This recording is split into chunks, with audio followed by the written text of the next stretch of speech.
बस साथ रख जो शुद्ध है। शुद्ध प्लस सिल्वर पान मसाला, सबकी जुबान पर। आज मैं एलजी कार्यालय की पोल आप लोगों के सामने खोलने जा रहा हूं और सबूतों के आधार पर खोलूंगा। एलजी कार्यालय को निमंत्रण दे रहा हूं कि इसका जवाब दीजिए। अभी तक क्या था, कोई ट्रांसफर पोस्टिंग ग्रुप ए की हो, साहब एनसीसीएस से नहीं है, मुख्यमंत्री नहीं है, हम क्या करें, हम पोस्टिंग देना चाहते हैं, हम दे नहीं पा रहे। इसी अगस्त के 2 ऑर्डर मैं आपके सामने लेके आया हूं। 16 अगस्त 2024 का ये ऑर्डर है पीडब्ल्यूडी विभाग का। ये देखिए 16 अगस्त पीडब्ल्यूडी विभाग जो सीधा सरकार के अधीन आता है उसका ऑर्डर है और इसके अंदर 7 ग्रुप ए ऑफिसर्स को पोस्टिंग दी है, ट्रांसफर नहीं किया। नए अफसर जो सीपीडब्ल्यूडी से आए हैं उनको पोस्टिंग दी है, जिसके बारे में अभी तक एलजी साहब कह रहे थे कि मेरे पास स्पेशलिस्ट तो आए हुए हैं, हम पोस्टिंग इसलिए नहीं दे पा रहे क्योंकि मुख्यमंत्री नहीं है।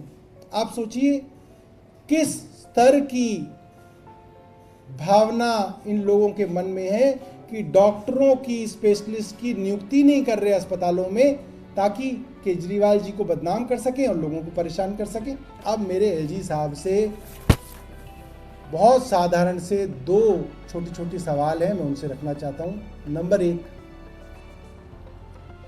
यदि ट्रांसफर पोस्टिंग हो सकते थे और हो रहे हैं तो एलजी कार्यालय ने दिल्ली को गुमराह क्यों किया?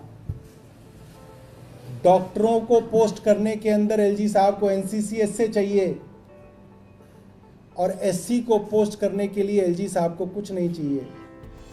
एलजी साहब दिल्ली वालों से माफी मांगे, उन्होंने दिल्ली को गुमराह किया।